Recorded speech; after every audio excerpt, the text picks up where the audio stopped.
tarde, todos e todas. Queria cumprimentar a mesa, cumprimentar a professora Maria Margarida, cumprimentar pela pesquisa, pela PUC, né? A gente tem uma satisfação muito grande de poder vir a uma instituição como a PUC, né? Que a gente respeita profundamente. A professora Ana Bock, que eu tenho também uma admiração muito grande, né? de outros tempos que a gente já teve a oportunidade de estar juntos, em militância, em processos políticos, na psicologia. Eu sei o quanto ela é respeitada, então é um orgulho para a PUC, eu acho que ter também docentes como essas que estão aqui na mesa, né? Queria cumprimentar ao Genilson, parabéns pela sua trajetória, que história bonita, né? Muito bonito ver, ao lado dos números que são pungentes, né? 1,5 milhão de bolsas é muita coisa, mas também ver que atrás de cada um desses 1,5 milhão de bolsas tem uma história, né? E uma história é uma história que não se quantifica, ela é única, né? Então isso é muito bonito, né? E cumprimentar a nossa coordenadora aqui, Elizabeth, que estava me contando ali numa entrevista que a gente deu juntas, que ela está indo para o Chile ficar 6 meses, né? Também com uma próxima porta que se abriu, né? Mais uma porta que se abriu. Bom, e apesar de eu ser professora também, eu dou aula eu sou dentista, sou odontopediatra e dou aula na Universidade de São Paulo. Sou professora associada da Faculdade de Odontologia da Universidade de São Paulo. Mas eu tive a experiência de passar 9 anos no começo do meu ingresso na vida universitária como docente. Eu nunca saí da universidade desde que eu me formei, há muito tempo atrás. Eu sempre fiz clínica, mas nunca deixei de estar ligada ao ensino. E eu passei 9 anos na gestão pública no governo federal. E foi uma experiência extremamente impactante. E é sobre ela que eu queria conversar um pouquinho com vocês hoje, né? Não vou falar de pesquisa em si, vou falar de política pública, né? E os meus 2 primeiros anos no governo federal foram no Ministério da Educação. Eu, quando cheguei ao Ministério da Educação, cheguei no gabinete do ministro como assessora e encontrei, foi um choque cultural muito grande chegar lá, né? Inclusive algumas pessoas perguntavam o que eu estava fazendo lá, como dentista, né? na gestão pública federal, trabalhando no Ministério da Educação. E quando eu cheguei, a primeira coisa que eu senti muita necessidade de fazer foi conhecer que políticas, que existia de programas e políticas no Ministério da Educação, né? E eu me aprofundei, eu usava muito tempo para estudar, acompanhava tudo que na época eu trabalhei, o meu primeiro ministro que eu trabalhei foi o ministro Cristóvão Buarque. Ele era interessante que toda semana ele dava uma declaração assim, polêmica, né? E a mídia saía, e eu saía lendo tudo, e a partir daquilo eu fui me apropriando dos programas e políticas que o Ministério oferecia. Ao mesmo tempo, eu tinha como tarefa, eu não despachava com o ministro, eu despachava com o chefe de gabinete, e uma das tarefas que eu tinha é o seguinte: no governo federal, na presidência da República, numa das secretarias ligadas à presidência, existe um centro de documentação histórica. E esse centro de documentação histórica recebia muitas cartas da população. Muitas cartas eram escritas para o presidente Lula, de diferentes assuntos, né? Algumas provavelmente eram respondidas ali no centro, pelo centro mesmo, e outras eram encaminhadas para os ministérios conforme o tema. Então, uma enxurrada de cartas chegava no Ministério da Educação, que por sua vez também tinha uma área que tinha algumas respostas padrão que respondiam essas questões. Mas uma parte das perguntas eram difíceis de serem respondidas por respostas padrão, eram complexas. E essas perguntas vinham para a minha caixa de e-mail. Meu sonho era zerar a caixa, mas era impossível. Impossível, eu lia, eu respondia, mas cada vez que eu respondia vinha mais, e era assim. E isso foi muito importante, depois eu não sabia o quanto seria importante, porque me deu uma amostra e uma dimensão de quais eram os principais problemas educacionais sentidos pela população, né? E o que mais chegava para mim eram cartas reclamando e tendo problemas como a única forma que existia de ingressar no ensino superior sem ser por uma universidade pública ou privada, que era o FIES, o financiamento estudantil. Então, quando eu cheguei no MEC em 2004, não existia um programa de bolsas, como existe o ProUni hoje. Vocês talvez não consigam se imaginar numa realidade em que não exista, mas não existia um programa de bolsas, né? E existia o FIES, e o FIES envolvia o aluno se formar, começar a sua vida profissional com uma dívida, que talvez para uma faixa de renda de população, como hoje se aplique, mas para a maioria da população brasileira não se aplica, né? Então esse foi um dos aspectos que me chamou fortemente a atenção. Nós não tínhamos um programa de bolsas e nós tínhamos um número muito grande de reclamações com relação ao FIES. Depois eu fui olhar o censo da educação superior. O que eu encontrei? Apenas 10% dos jovens de 18 a 24 anos conseguiam chegar à educação superior. Outro dado que eu encontrei, o nosso sistema de educação superior, naquele momento, era constituído de 20% de vagas públicas e 80% de vagas privadas. E esses 80% de vagas privadas tinham 40% de vagas instaladas, autorizadas no seu funcionamento e ociosas. Ociosas porque provavelmente a população não tinha acesso, porque não podia pagar por aqueles cursos, né? Então, foi havendo uma conjuntura de aspectos que foram formando em mim uma convicção, né? Uma carta que eu recebi e uma mãe que eu recebi na minha sala um dia com a sua filha foram muito marcantes para mim, né? Então, eu tinha dados de número, eu tinha dados das políticas, dos programas que existiam e que não existiam. E um dia eu recebi uma carta. Primeiro eu recebi uma mãe. Essa mãe, ela era uma professora de educação física, né? Então formada na educação superior, e a filha dela tinha passado no vestibular para nutrição, numa instituição privada, que ela não podia pagar. E ela, chorando na minha sala, disse: eu fiz educação superior, como é que eu não posso proporcionar para minha filha uma educação que eu tive, né?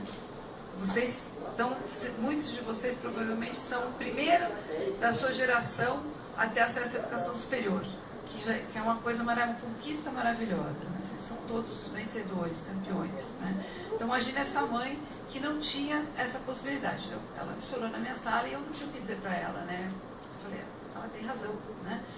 Bom, uma das cartas que eu recebi, que foi a carta que mais me impactou sobre as reclamações que vinham do FIES. Naquele tempo, o FIES hoje melhorou muito. O FIES hoje não tem fiador, o fiador é o próprio Ministério da Educação, a taxa de juro é muito mais baixa. Então, hoje o FIES se viabilizou de outra forma. Além de ter o ProUni, o FIES foi aperfeiçoado.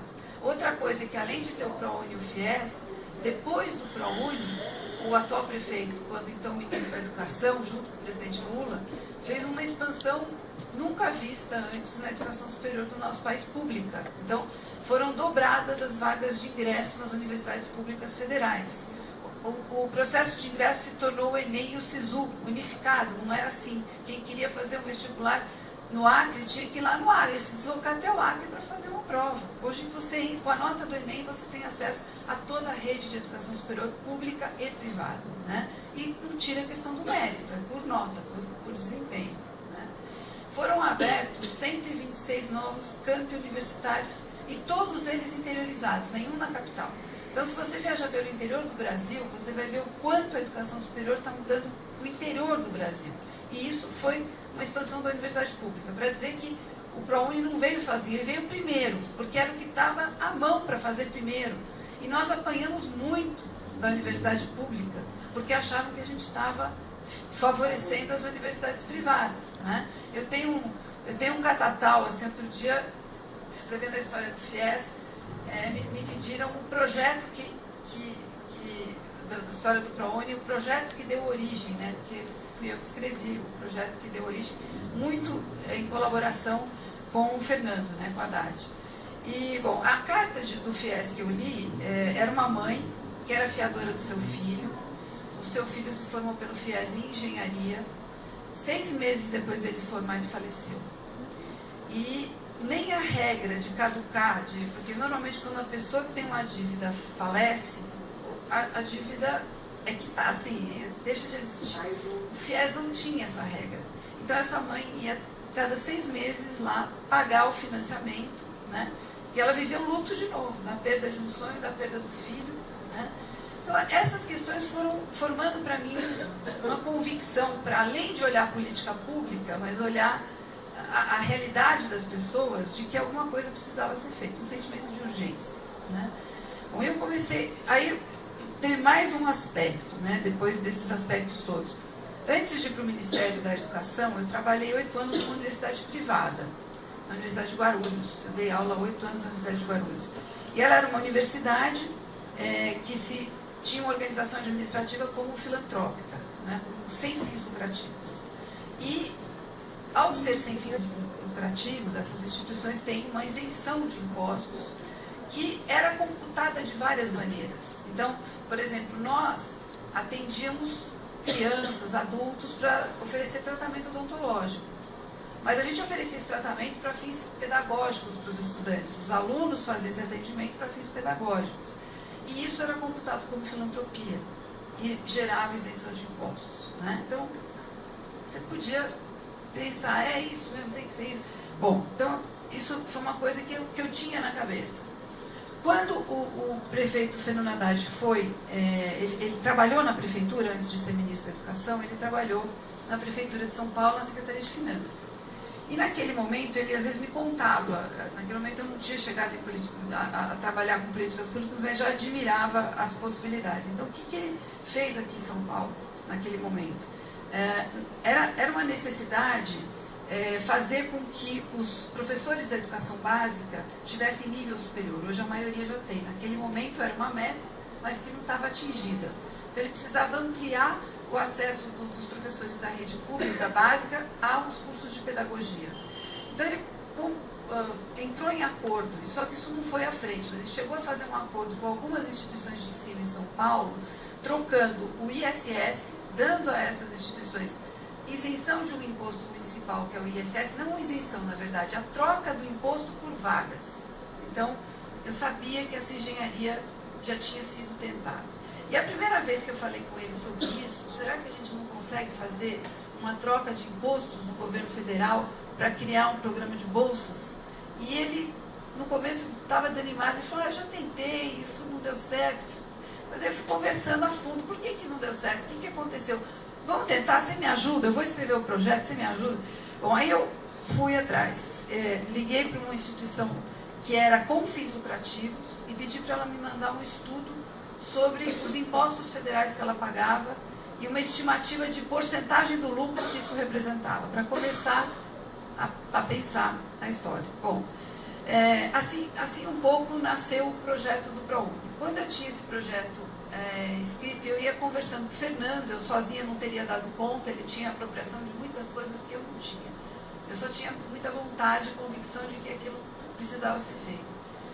E só para vocês agora terem uma ideia, eu vou contar algumas coisas, porque são pessoais, mas eu acho que é interessante da gente saber, mesmo dentro de um governo, não é automático que todo governo tenha uma convicção e que uma coisa vai acontecer porque um grupo acha que é importante acontecer. O processo de disputa que vocês fazem aqui todo dia foi feito muito antes, muitas vezes, para poder chegar aqui, né? Então isso é uma coisa importante. Então, primeira coisa, nessa época eu estava no MEC e eu era assessora no MEC e o Haddad era assessor no planejamento. Ele trabalhava com o Guido Mantega no planejamento.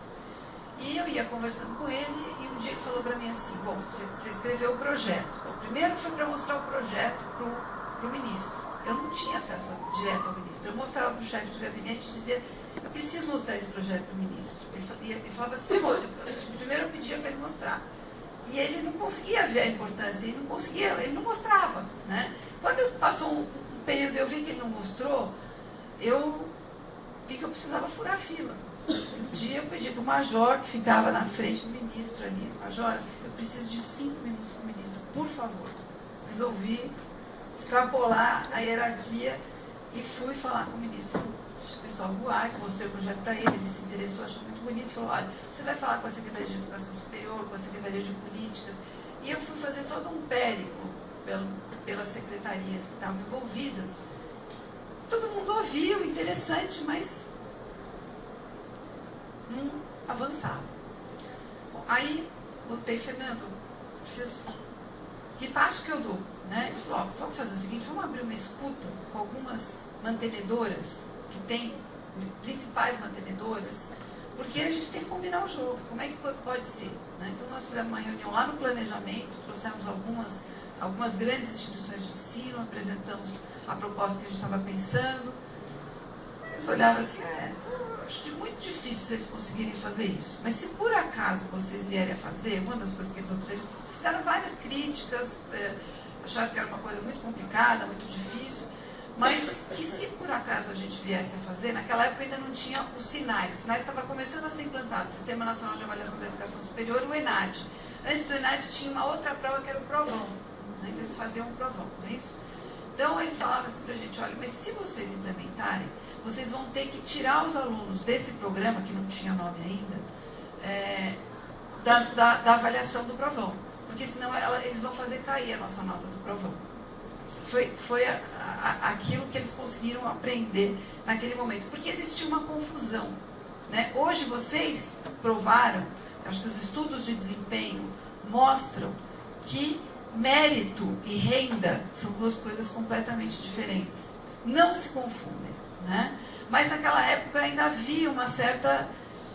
quem não tem acesso é porque tem menos condição, menos capacidade, e as coisas se misturavam, né?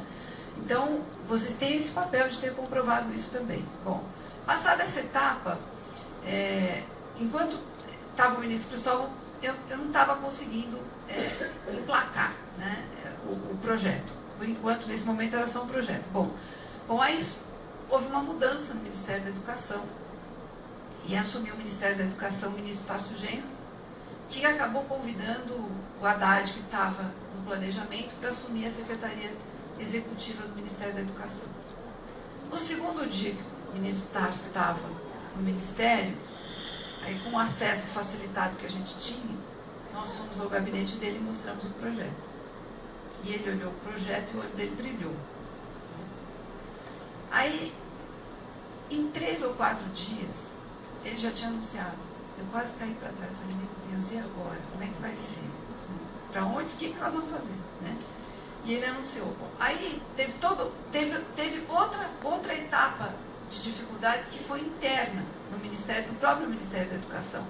Haviam questionamentos jurídicos muito importantes. Vocês vão lembrar que o ProUni sofreu uma ação de inconstitucionalidade, né? E a consultoria jurídica do Ministério da Educação, quando via eu e o Fernando no corredor, ela desviava, porque a gente era indigesto ali dentro, né? Porque a gente via com esse negócio do ProUni, vem vocês com esse negócio aí, né? E aí a gente escreveu, foi escrita uma lei. Bom, aí fora do Ministério nós conseguimos uma pessoa, porque até isso, a consultoria jurídica no Ministério, geralmente ela é construída para dizer o que não pode ser feito.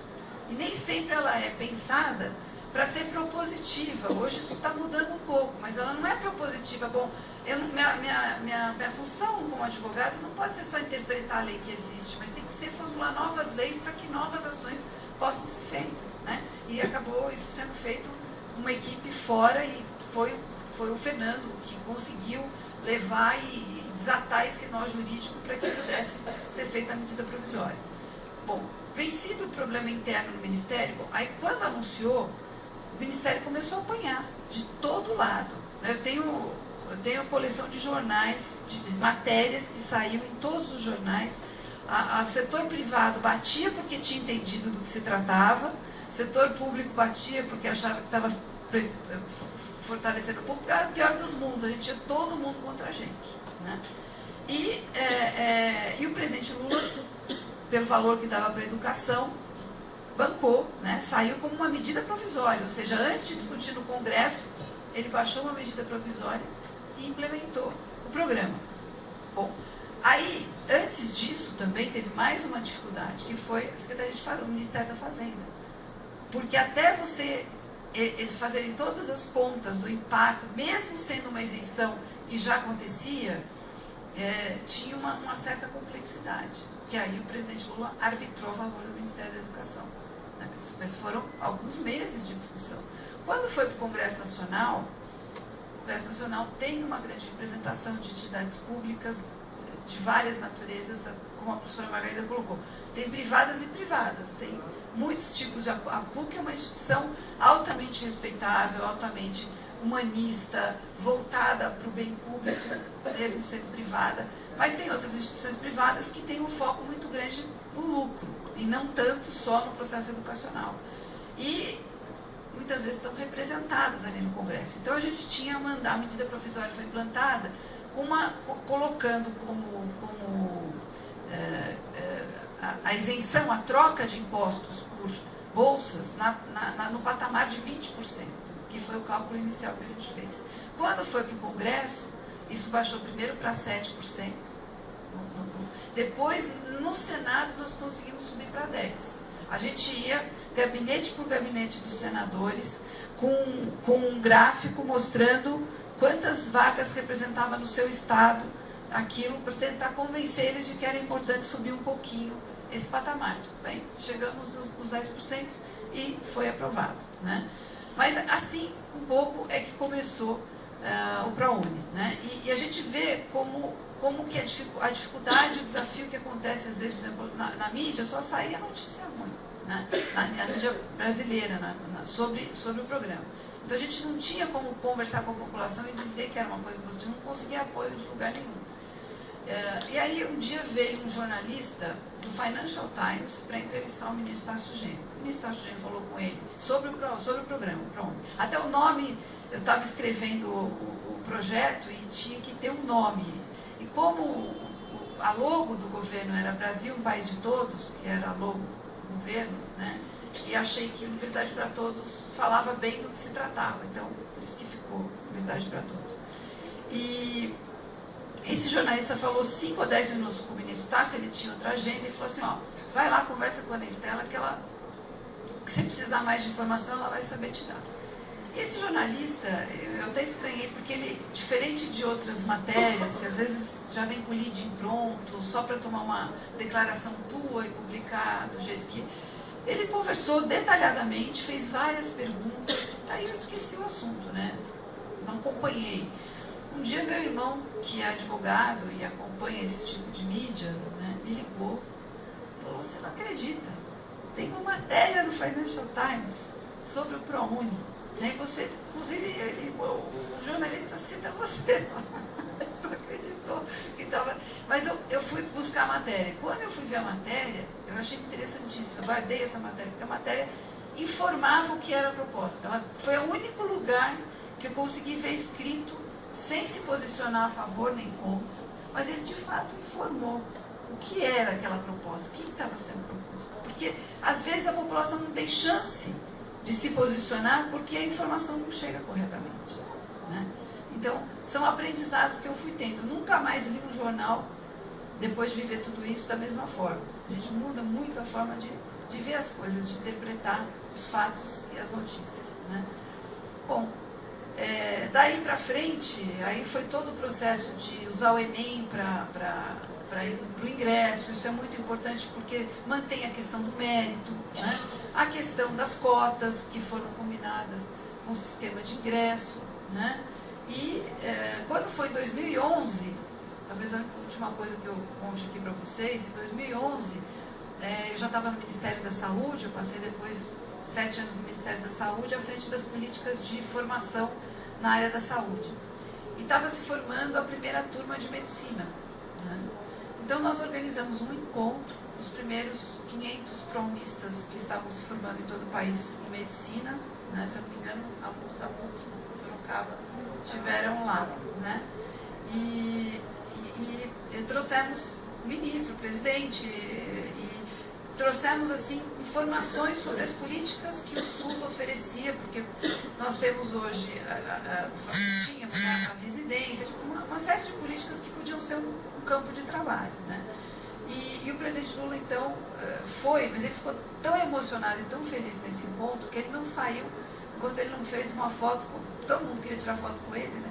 E ele ficou um tempão depois que acabou o evento tirando foto com todo mundo. Mas o que eu fiquei muito encantada de ver com esses meninos que estavam lá, primeiro foi a postura, né, de vocês, posso dizer, né? Porque uma postura assim, primeiro de gratidão, né, por ter a oportunidade de reconhecimento, de humildade. Estavam todos hospedados no Tulip lá, ninguém se sentiu embevecido por causa disso, estava todo mundo muito tranquilo e focado no que a gente estava conversando. E quando a gente colheu alguns depoimentos, quer dizer, apesar, um dos desafios de vocês, com certeza, mesmo tendo a bolsa, são os aspectos de manutenção, né? Então tem a bolsa permanência, mas mesmo a bolsa permanência é tudo muito contado, né? Porque estudar envolve gastos, envolve livros, envolve se alimentar, transporte, tudo isso, né? Agora tem um bilhete único para o estudante, né? Então já melhora, né?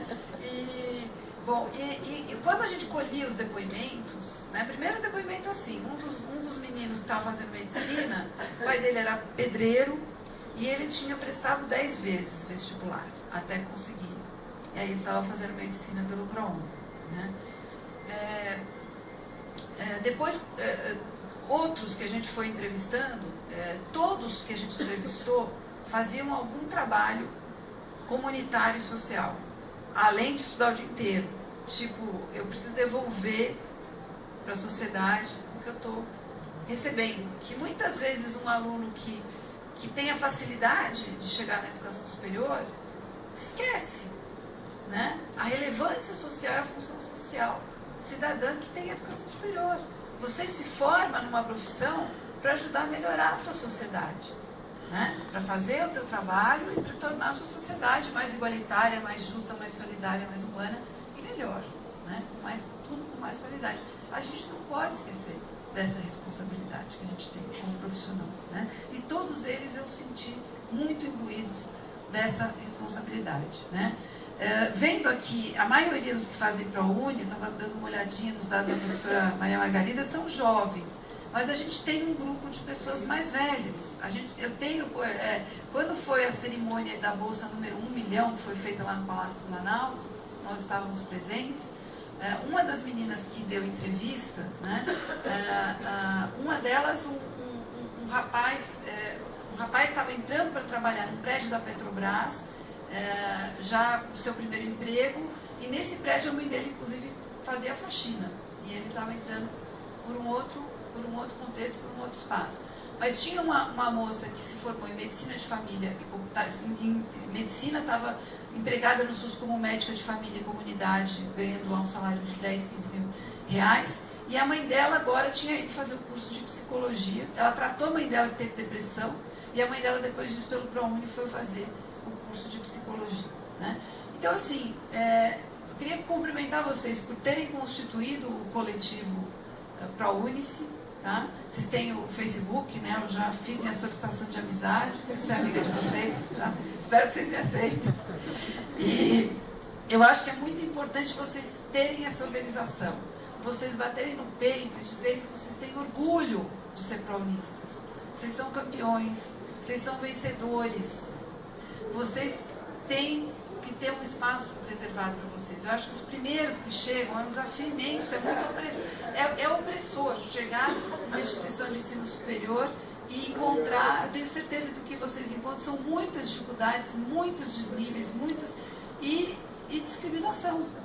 Eu tenho certeza que vocês sofreram discriminação. Não, mas eu tenho certeza que vocês têm um corpo docente aqui extremamente engajado e pronto para apoiar vocês. E talvez até isso tenha ajudado a se constituir o coletivo e a organização de vocês. Então é importante vocês estarem organizados aqui, fora daqui, com o ProUni de outras instituições. Eu já estive no Mackenzie também, o pessoal relata as mesmas coisas que vocês relatam aqui, e São Paulo, que é o lugar que tem o maior número, né? São Paulo já formou 58 mil estudantes pelo ProUni, o Brasil todo já formou 475 mil, 500 mil, né? E já foram concedidas, então, 1,5 milhão de bolsas. E duas coisas que eu queria ressaltar para vocês também, acho que a professora Ana Bock vai falar disso, porque acho que está no estudo dela, mas eu achei muito bacana, isso aqui tem que ser divulgado. Os alunos do ProUni aparecem numa proporção 3 vezes menor do que a média no grupo das piores notas e 2 vezes maior do que a média no grupo das melhores notas. Então, assim, gente, ProUni é uma grife. É uma grife. Então, parabéns para vocês. E obrigada pela oportunidade de estar aqui.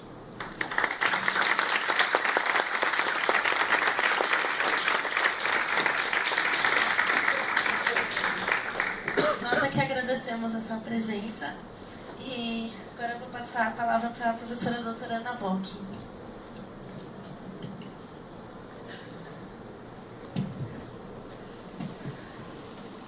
Boa noite.